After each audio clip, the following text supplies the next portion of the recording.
going. Audio in 3, 2, 1. Welcome to episode 108 of the Degenerates Clubhouse. This is going to be a quick one because we are A, trying new software, and B, Mondo, where are you going? I got gifted another free ticket to watch the Chiefs Broncos, so I'm going to go watch the football game. The Chiefs and Broncos. The Broncos are the team that everyone in the NFL world wants to see, right? No, I don't even think people in Denver will care to see the Broncos season anymore. I think they will. I don't know. Maybe the Denver fan base has changed, but I remember coming out here and being shocked by how positive and optimistic Broncos fans were. Because I'm used to Eagles fans where they're very, very passionate, but they will more likely than not talk shit and disparage their players relentlessly than say anything positive. And Broncos fans are like, well, maybe this is going to be the year. Oh, this quarterback could work out. Oh, he didn't work out. Maybe our backup. And they're all happy and cheerful. I'm like, what the hell is this? That's not how you football fan. You're supposed to say your quarterback is trash and the coach should be fired. You know what's funny is I went to an event last year before the season started, so it must have been during the summer last year. I think it was a barbecue event, and I went in there, and you have your locals wearing. It's summer, but they're still sporting the Broncos gear, and I'm walking in just wearing my casual clothes, but I have my Chargers keychain, and a pretty attractive girl comes up to me. She's wearing all her Bronco shit. She sees me by myself, so we start hitting it off. And then I start telling her, "Oh yeah, I'm a Chargers fan. You're a Broncos fan." It was kind of funny how, but she was like totally cool with. They don't care. Yeah, they're not. It's not like LA Raiders fans were like, "Fuck you, all other teams must die," or you know what I mean, where you have to hate on your. Yeah, so like Raiders fans will talk a lot of shit. If it was an Eagles fan with a Cowboy fan, she would pretend to flirt with you if she was an Eagles fan, set up a date, and then no show and ghost you. Just be like, fuck you, Cowboys fan. Like there's that level of pettiness and desperation when it comes to the NFC East. And even yesterday we were on a hike and I was like, man, Mondo, what teams are good? And you said, the Chiefs. And I thought you said the Eagles maybe had a shot. The Eagles are doing really well. Cowboys are doing. There's a lot of teams still very strong, and then there's a lot of teams not so strong right now. It's like very one or the other. Well, and I think my response was like, oh, I almost don't want the Eagles to win the Super Bowl. Like one Super Bowl in the last 10 years is enough because they flat out destroyed, they being the Philadelphia sports fans, destroyed the city. There was like widespread riots after the Eagles won in 2017. Tearing down street signs, like somebody jumped out of I think it was a hotel window onto an awning. It was just chaos. Like you would think that it's some sort of civil rights like riot protest, something gone astray. No, just Eagle in the Super Bowl. It's weird that as opposed to having like civic pride, like yes, our town, our city, Eagles are like, let's just fucking destroy everything. Let's just fucking blow everything up, dude. It's a different type of culture. That's what I was saying. We were talking also too just about work ethic and generations, and I'm like, dude, the East Coast is a different animal. You haven't really spent a lot of time over there, and yeah, the city of Philadelphia has an extreme chip on its shoulder, and I do not know if they could handle that level of mayhem and property damage. And Mondo, what? Speaking of mayhem and property damage, you like how I did that? I guess. Speaking of mayhem and property damage. Oh, there was some. I think even by Philadelphia Eagles fan standards, mayhem and property damage in Florida that I was about to say. I wonder what state you're referring to. I saw this one. And I was like, this is at another level, even compared to the other Florida man stories that we've covered. So listeners, proceed with caution. This is not for the faint of heart. Florida man, causing mayhem when he can. Driving drunk as a rule, alligators in his pool. Look out, here comes the Florida man. Oh!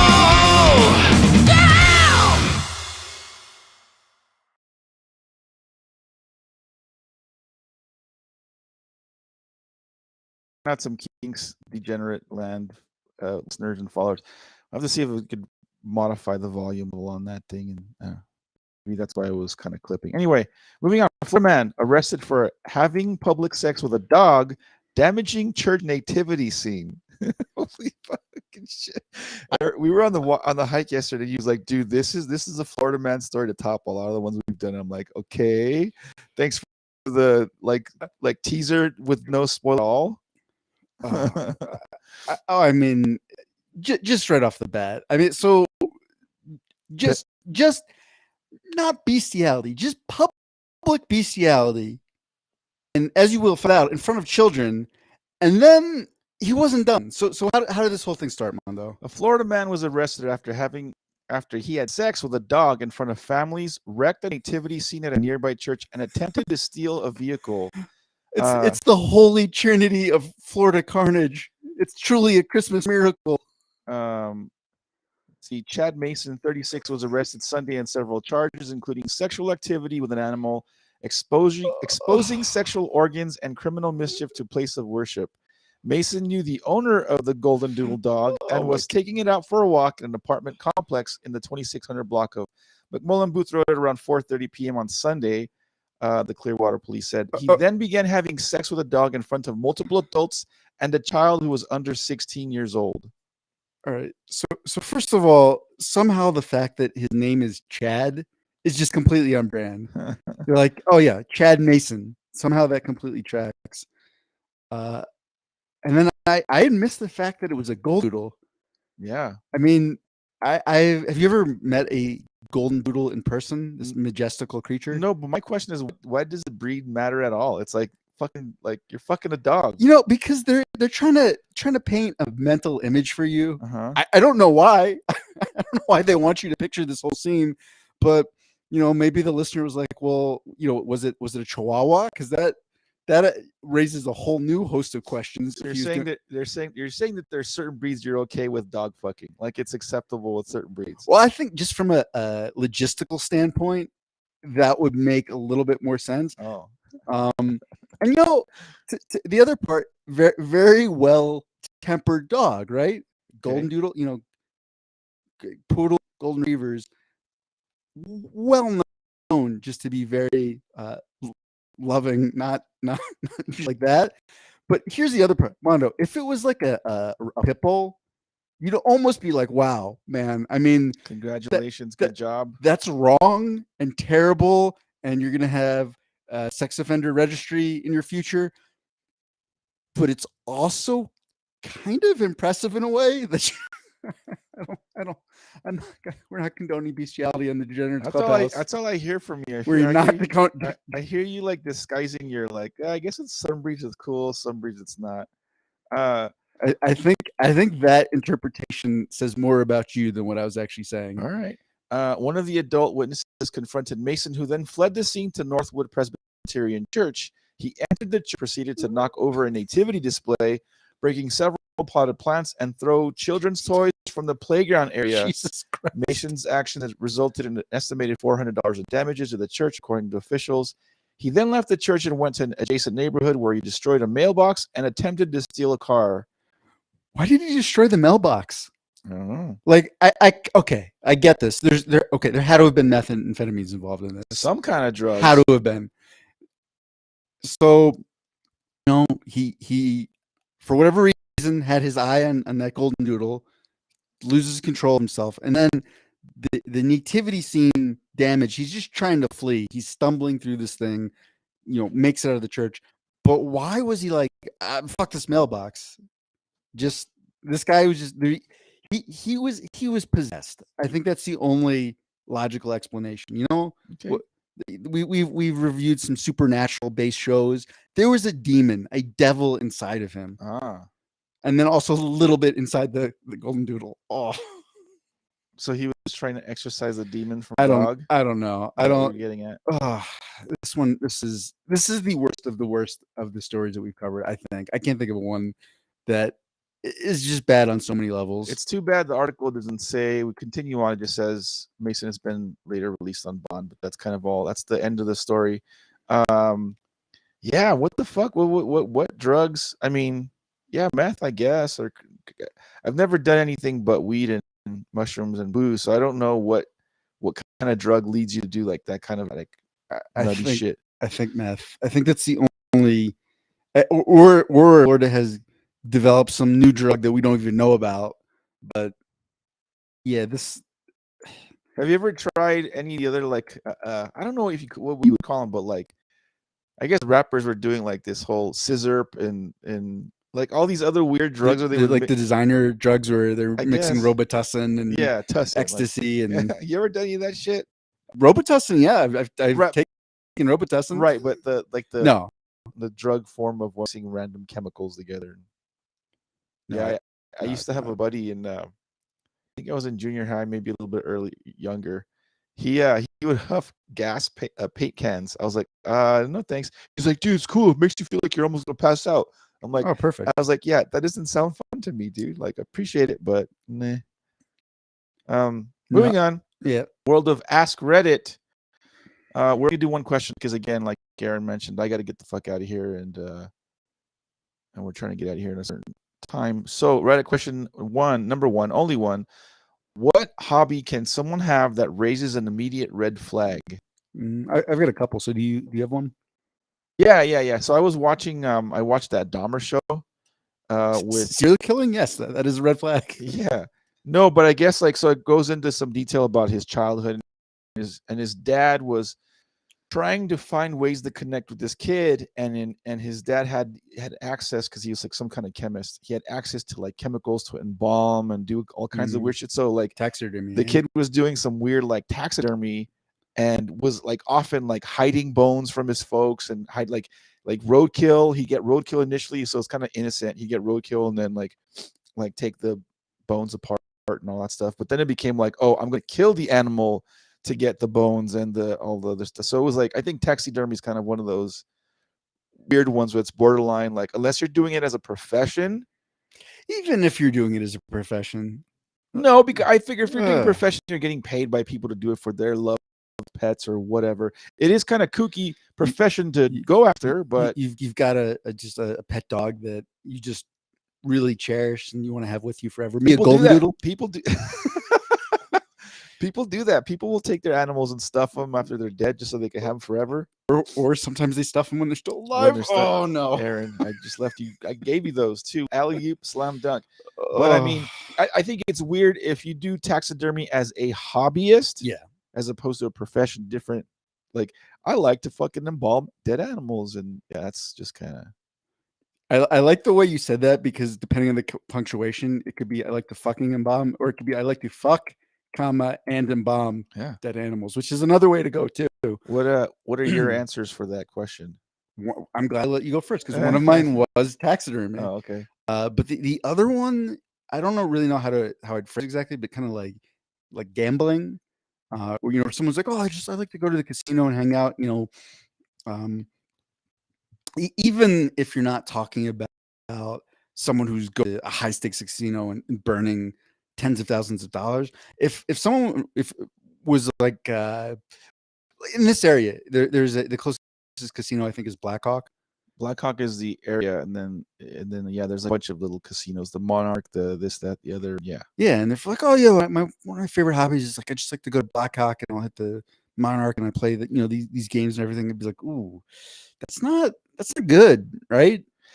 I think there's an acceptable, allowable like threshold. Like, hey, I go once every quarter or something like that. It's like kind of like, all right, whatever. I think once question was a hobby. Once you cross into hobby territory, which implies you're doing it on at least a semi. So if you do it every weekend, yeah, it's kind of a problem. I have an aunt that she'd often like kidnap my mom or her sister. So like my aunt, they're degenerate. She's a degenerate gambler, 100%. She's got a borderline problem. She likes going and just throwing money. It's I've got an uncle too that he does the same thing, but he has it in moderation. He'll go to the casino, he'll blow a couple every other weekend or maybe once a month, something like that. So I think there's like an acceptable limit.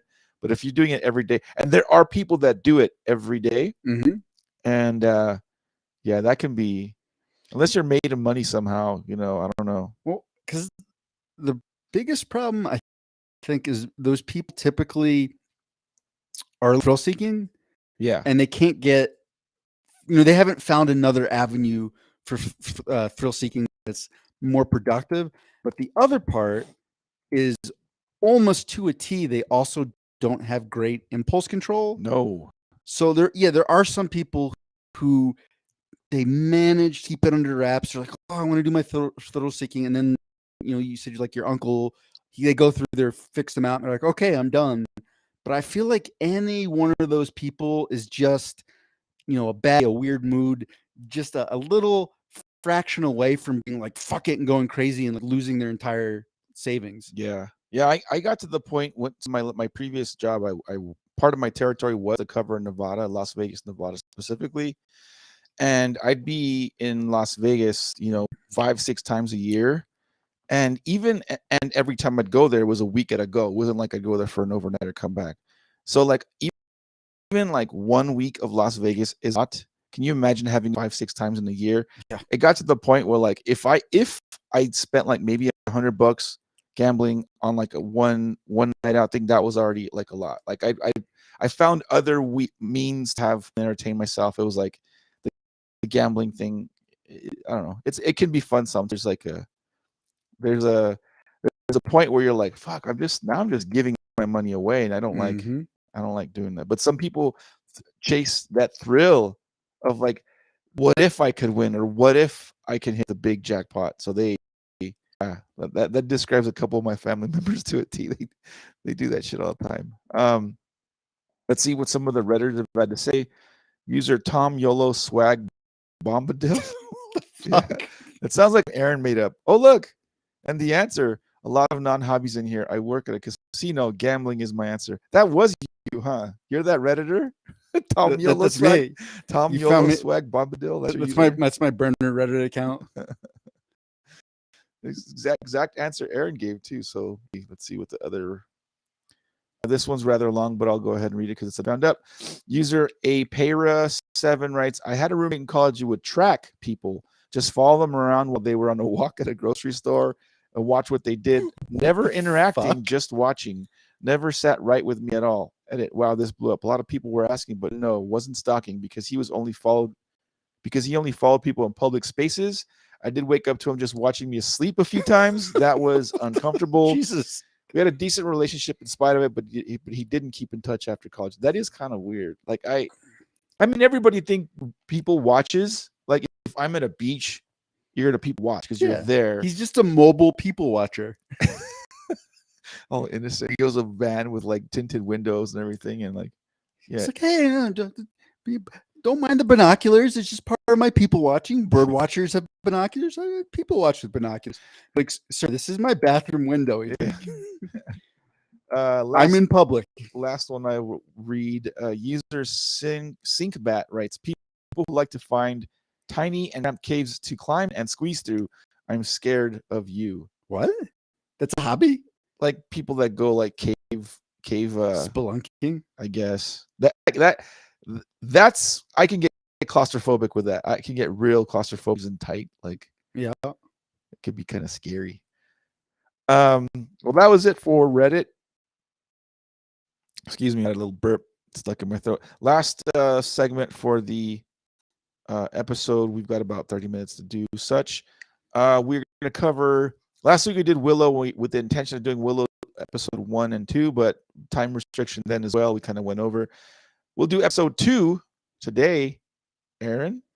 Episode 2 Willow. Well, we did a little bit of 2. 1.5 last time, something like that. Yeah, I would just go into 3. Okay. Yeah, I mean, so the sort of recap, the quick recap of 2 to pick up is you find out that the Muffin Girl is actually Laura Dannon, and then there's a long sequence where they find the not Hobbit Village, the Nelwyn they call them, because the Nelwyn are underground now, and there's a lot of pomp and circumstance of whether Willow's going to train her or where she's going to go. They all set off on this quest to go rescue Prince Fuckboy, and Laura Dannon can't figure out how to do like the really basic, like I want to grow a shrub spell. Uh-huh. And she, I'm surprised I can't remember the spell because they repeated it about 7 million times in the episode. Or Yeah. something like that. And it was like probably 70% of the dialogue in that episode was her just saying that over and over again. And then she finally gets it, and then she's hit on the head by the evil bad guy who's possessed by something or other, which isn't really exactly clear. And then he drags her off, and it's a big cliffhanger. That actor's another good actor too. The guy with the gravelly deep voice. He does have a good gravelly voice. I've seen him in a ton of other. I think he may have even been like a cameo in Game of Thrones or something like that. He's got a very unique kind of look to him and voice to him, and he played that part. I bone to pick here is, come on, Disney, you have the budgets for it. Spend a little bit more money on the CGI stuff, because it was like it was like a whispering of CGI when like he turned into like the demonic whatever, where he had like the tendrils kind of coming out of his face. It just didn't look. It looked like very half-assed job of what they were trying. They could have made it a lot more darker and scarier, and I don't know. So episode 3 opens up after we have established that Lord Danon is the key to defeating the crone and evil, and she's going to become this great sorceress, blah blah blah. And they have let her wander off in the woods and she's been abducted, and nobody seems to notice. And episode 3 opens with a lengthy story of Borman telling about the curious, where they're like no one has noticed that the most important party member and the savior of our whole fantasy world has just gone missing, and let's have story time about this curious, because she wants to know about her. I love that part. She's got daddy issues. She's like, I love that your name suits because you are a boar man, or something. I forget how the joke went, but it was along those lines. And you know what? I think those sort of cheesy jokes are actually early on. I didn't like them. Like in the first half of episode 1, they weren't landing for me, and I'm like, oh no, like, is this gonna be another Disney thing? You know what? Maybe I've just acclimated to the show, but I'm on board for them now. Again, I think they've been a little more creative about like masking it and not make, because we talked about how Kit, especially, like, she's speaking in like the current parlance language, and it doesn't play off very well. Yeah. But if you take that, if you like the joke you're trying to deliver, you disguise it a little bit better. It like you said, it lands better. It sounds a little more natural. It doesn't sound too fucked up. So anyhow, after this lengthy story concludes, and they finally notice that she's gone, they're like, oh no, what happened? We have to search for her. And I'm sitting there thinking, like, wow, he abducted her. How are they gonna catch up? Like, this is a whole thing. And they catch up by just immediately catching up. Yeah. Like, oh, right, there you are. Yeah. They find her almost immediately. Like, yeah. Is this going to be hard to track her through the woods? Nope. Super easy, barely inconvenience. Let's have another fight. And I don't know. How have you felt so far? The fight sequences. I thought the early one, when they had the evil X-Men or whatever we called them. Yeah.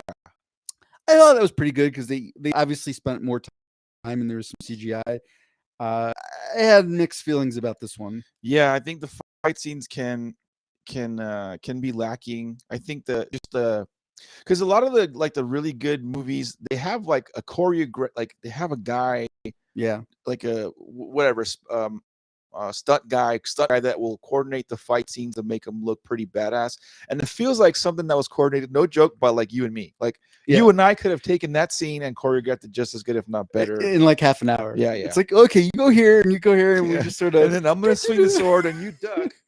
Yeah, I seem to recall doing that shit as kids with my little brother, like choreographing fight scenes, and we would have done much better job then. So yeah, they don't both the choreography, actual in the world of the show, their coordination in fighting is not very good. So they get away with a Lord Danon, and what's the prince who's not Prince Fuckboy, like the what was his name? I need a nickname for him so I remember his name. Let's see. You can call Prince Friendzone. Prince what? Friend zone. Yeah, you can call him Prince Friend Zone, sure. Anyhow, he doesn't spring to action in time. He's very upset because he feels like it was his fault that they took Allura. And then I'm just gonna skip ahead a little bit, but um they're riding away with Allura, and the pursuing party is having a lot of wagon related problems. That was a big point of emphasis in this episode. They couldn't get their wagon to work. Where I understand why they need to like functionally. I just don't think the Nelwyn actors can like walk very easily. So they're like, we gotta have a fucking wagon, or this is gonna be too rough on them. But that was a little bit jarring to the pace of the episode, where it's like, all right, we're in this life or death chase. No, okay, let's stop to fix this wagon that's stuck in the mud. Can I have a confession? This is a dark confession. So Willow's daughter, I was like, oh, this is a little dwarf. Like I fucked that dwarf. I fucked the shit out of that dwarf. Because she had like a little bit of a speech impediment, you can tell. But like Wait, she was did that turn you on? no, the no, speech no, impediment? no, no. She was a pretty dwarf, right? Yeah. They even said as such. Like she's like fawning over Lord. Oh, Laura Dunn, you're the most beautiful. Blah blah blah blah. And then Laura like returns the compliment. Oh no, you're very beautiful. Blah blah blah blah. So I was like, hell yeah, lesbian sexy. You know, Mondo, if you're both consenting, that is fine. I would fuck a dwarf. She was an attractive dwarf. She is a strong and vibrant person, and she can give consent. Unlike a golden doodle, right? Golden doodle can't give consent. Not okay. Different species. Dwarf, just someone who has a little. I think the pinky genetics. That's all. I think the PC vernacular is little person. So let's just call them LP. The LP. I'm calling them Nelwyn because. But in real life they're LP. They're not Nelwyn in real life. You don't know that. Okay. This could all be based on a story. Sure. So anyhow, they're having wagon troubles, and then Laura just kind of escapes. She just like falls off the back of the horse and then is able to outrun their horses into the woods somehow. Like this doesn't functionally make sense at all. But sure, this is what we're doing. So that like how can she outrun the horses? Why did she do that? Because we need the story to keep going. Oh, okay. Yeah. And then she gets into the lesbian lumberjack cottage. Those two characters right away annoyed the fuck out of me. Like yes. I was like, sweet, maybe these two women have some back up their sleeve that we don't know about. Maybe we're selling them short, and no, they don't have any tricks up their sleeve. They're kind of just what was going on too? What was that whole because I didn't understand functionally what was supposed to be happening because it was all dark and stormy and rainy. Yeah. And then she stumbles onto lesbian lumberjack and all of a sudden it's sunny and bright. And I'm like, what are they in a spell or is she in a different world or is this a hallucination? Like what is happening? Yeah. I thought it was some sort of like vision or but then no, as soon as the bad guys track the lesbian lumberjack cottage, now it's rainy again. And like you said, they had nothing going on. They were I really thought there was something written in where like, surprise, these chicks are badass sorceress fighter sorceresses or some shit. Nope. No, they're just character filler. Like, well, and what a weird use of. I mean, so I don't know if you recognize her, but the larger and more vocal of the lesbian lumberjacks was Hannah Waddington. I don't know who that is. She was she's one of the main characters in Ted Lasso, and she was I can't remember the character. She was in Game of Thrones as well. She was the what was her name? She's like the nun that tortures. Really? Yeah. Oh, okay. She's a good actress, and I'm like, why did you give her this like small bit part and then just kill her immediately? Fucking strange. Yeah, I didn't recognize that actress. Yeah, you probably haven't seen Ted Lasso. I mean, she's one of the main characters in that show, and she's very good in it, very funny. And I guess they gave her a weird sort of out of place monologue, and then just killed her. And you're like, all right, Hannah Waddington. Yeah, I don't know if I'm saying her name correctly, but so that whole thing was very strange to me. Yeah, that was dumb. And then there was the weird decision. There were a lot of weird plotting decisions in the show. where they're trying to catch up to Laura Dan, and Willow and company decide that they should split up. Did that make any sense to you? Not at all. And also didn't I again, I don't understand the pairings of why they're like, well, just two of us are going to go this way because we want to. And I think the writers are like, well, we want to advance the Mad Mardigan daddy issues plot line, so we'll just send those two, even though it functionally makes no sense. And then everybody else is going to go the other way. And that whole thing with Kit and Borman made no at all. I didn't understand what was going on. They were tomb raiding and they were looking for this enchanted Curious, but he seems like he's doing something else. I'm like, I don't get what's happening. Again, I think there's a lot more. They're just constantly teasing shit like, hey, there's an untold story. Maybe we'll address it later, but you're like, when? Instead, they do the fucking lesbian cottage stuff, and we're like, what the fuck? Well, and I think they are going to get to those things.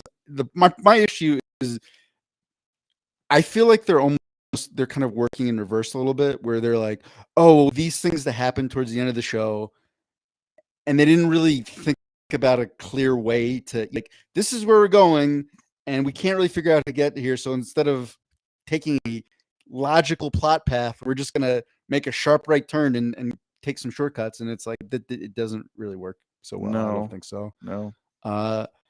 And then somehow they all end up in the same place.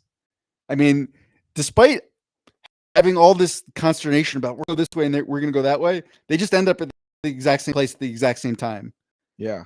So I guess they were both right. It was quicker. I don't know. I sometimes think that like the show has been like executive produced by like Warwick Davis or someone like that. They're not qualified. They just want to revive their character, get some shine, get some money back, or get their careers reboosted. It's like, hey, no, they've got a massive Willow IP. Yeah. That the legions and millions and billions of Willow fans out there who have been clamoring for this.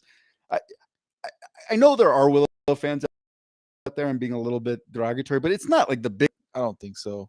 I mean, yeah, I think for some people, probably around our age, maybe a little bit older, Willow was their first introduction to fantasy, so has a special place in their heart. But it's not like Star Wars or Lord of the Rings, where there's like a huge fan base. So it is a little bit weird to me so far.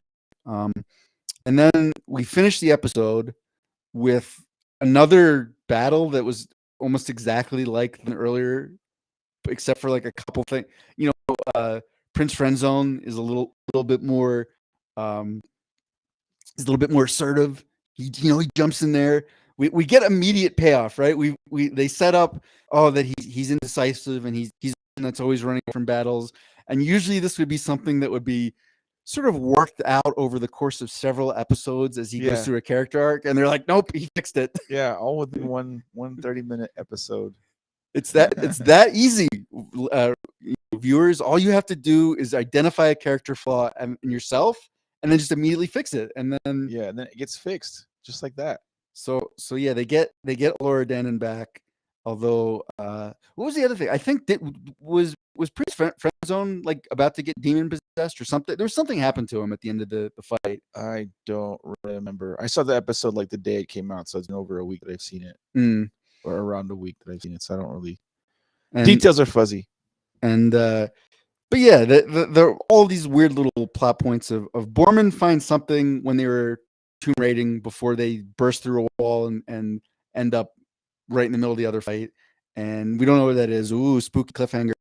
And then they end up at some sort of generic haunted castle. I don't know how else to describe it. They're like, where are we? We're like, Willow's like, I know where we are. Why does he know where they are, by the way? Is that something from the movie? I think it was referenced in the movie. It's a reference to the movie. I don't know for a fact, but my hunch is that it's kind of supposed to be like a callback to something that happened in the original Willow movie, and we're all supposed to go, ooh, the town of Vilgagoth or whatever it was called. I don't remember what it was, but I think there's supposed to be some kind of like it's supposed to draw nostalgic kind of vibes. Oh, you know what? And I forgot this episode was so all over the place. I got the one other sort of thing that they focused on a lot is, can Willow actually do magic? Is he really a sorcerer? And we do learn in this episode that he can, because he gets finally, by the way, finally people get upset when characters die. Lord Danning gets really upset the lesbian lumberjacks get killed. Mhm. And then when they kill the like evil possessed Kingsguard, his trainee from the Flag Smasher, she gets upset. And then Willow gets like big mad, get it, big mad, when his Nellen buddy dies. And then he kind of has a little rage spell, and you're like, oh, Willow can do magic, but you find out that he only has a finite amount of magic. Yeah. You're like, oh, so is that going to be I hope that does come back. I hope they don't go through this whole episode setting that bullshit up and then just forget about it. And then, they're like, oh, Willow doesn't have enough magic, but by the power of friendship, He's got more. because people believe in him, he can. If I had to bet, Willow will have a power of friendship moment and be able to do more magic than he was supposed to. I would put that happening at like minus 900 if I'm setting the odds. Yeah, no, I there's times where things are predictable, like certain patterns and storytelling and everything. You're like, okay, this is supposed to happen, and I think there are certain things that they're kind of setting up for that you can kind of see from a mile away. We'll see if it actually happens, but yeah, that mysterious ghoul town, I forget what it's called. It's like, ooh. But they played creepy music when he said he knew what it was, so that means it's important, Mondo. Yeah. Look out. So I think the first two episodes there are already some sort of shaky points. Yeah. To me, this was a big step down in quality from the first two episodes. And storytelling for me, and storytelling for sure. Yeah. I think the actors are still good. I think Warwick Davis does a great job. I think Borman's good. Kit, not so much. Yeah, there's certain characters that are like, there's certain characters that like do a better job at their role. Some actors and actresses that do a better job in their role than others, and got to go roll with the punches. But I'm gonna definitely watch episode 4 though. Yeah, I'm gonna hope there's a recovery. If it was another Marvel series or like a generic superhero show, I probably would stop after this episode. Yeah, just because I'm like, I've seen the superhero and he's gonna do the origin story and then he's gonna do. I'm like, I'm good. Being that I was looking for a sort of more lighter fantasy show to watch, I'm still on board. I still want to keep watching. I hope it does better, but I don't think things are trending well. Do we know yet if this is supposed to be like a one season thing, miniseries, or is it supposed to be like, hey, we'll see how well it does and maybe we'll do a recurrent like second season? Well, it's Disney, so if it makes money, then they'll find a way to do it. Yeah, they'll just make another one. They'll be like, oh, we killed the crones. What? By the way, that's the worst name for like a overarching villain. It's the crone. It's like, oh, it's an old woman. What? But yeah, oh, she wasn't really the big bad guy. She worked for the hag. Dude, well, I mean, like the crones in The Witcher, or at least in the video game, were kind of scary. They were scary, you're right. And the hag is actually the underling for the elderly man with arthritic knees. Look out. The sorcerer. So yeah, I wouldn't be surprised if Willow does better. And you know what? This does have the feeling of like they had to rush this out a little bit. Like I think, probably the showrunners and everyone were given a deadline, and so maybe the next episode will be better. We will see. But I would tell you this much: if season 2 of Shadow and Bone or season 2 of Sweet Tooth were out tomorrow, I would not be watching Willow until I was done with both of those. Yeah, that's a fair set. You know what would save, like for me at least, redeem the season so far, and maybe they have plans to do it at the end of the season. If they had somehow, some way, because they did it in Top Gun, were able to CGI Val Kilmer back in, because Val Kilmer in real life, he's had health issues, and is he even alive still? I think he might. I don't know, but he's got a shit bout with health issues.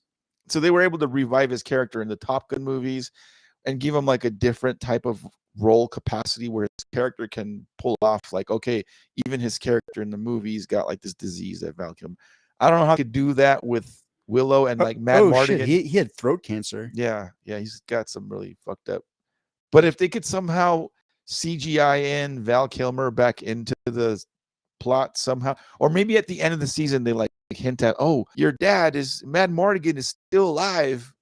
If they do that at the end of season 1, then I'm all in for watching season 2. Maybe they find him and he's just like all fucked up and he's been captured All and cancer. tortured. So like they work his. See, here's the thing though, the writing has been so bad. I don't think they're that smart. No. They're not going to find a way to work in his like to his character, but you never know. There's hoping. They find him, but he's just Doc Holliday. What the fuck? He's got a cowboy hat, and they're like, "What? I think you're in the wrong universe." Yeah. I don't know. So I'm enjoying Willow so far, but yeah, it's pretty bad. Yeah, it's not a at this point I wouldn't say it's a binge, but I just kind of give the shows a benefit to watch them, even though like I watch them begrudgingly. I'll watch them through the rest of the season, but they hit a lot more misses in this series than hits for me at least, and it makes it kind of hard to, I don't know. I think if Willow the show came out closer to when the original movie was released, let's say it came out a decade later, even, it'd be a little more passable. Well, here we are all talking about like 25 years later, so it's kind of, I don't know. You know what? It just has to be good, right? Yeah. Because Disney has a huge platform, and if you look at a show like Cobra Kai, right? There probably was even a little bit larger of a fan base for the Karate Kid than Willow, but that show took a while to take off because I don't know if you remember, it was YouTube briefly had their own streaming platform that kind of fizzled out. Yeah, and that was where Cobra Kai was released, but it was so good that it got picked up and like it just snowballed momentum just because it was really well written and it was a great reimagining. Could have done that. They did not. I also think, like I said, like, so with the Karate Kid, they were able to win the story itself. They were able to tell like past, and the characters have gone. So like the whole, you can't do that with Willow. With Willow, it's the story that they're telling now is supposed to have happened like immediately after. No, it's or like it's not immediate. What are you talking about? It's a couple years after. No, it's like 20, right? Is it? Laura Dannon was a tiny baby in Willow. So that's 16 years old. So it's more than a decade later at least.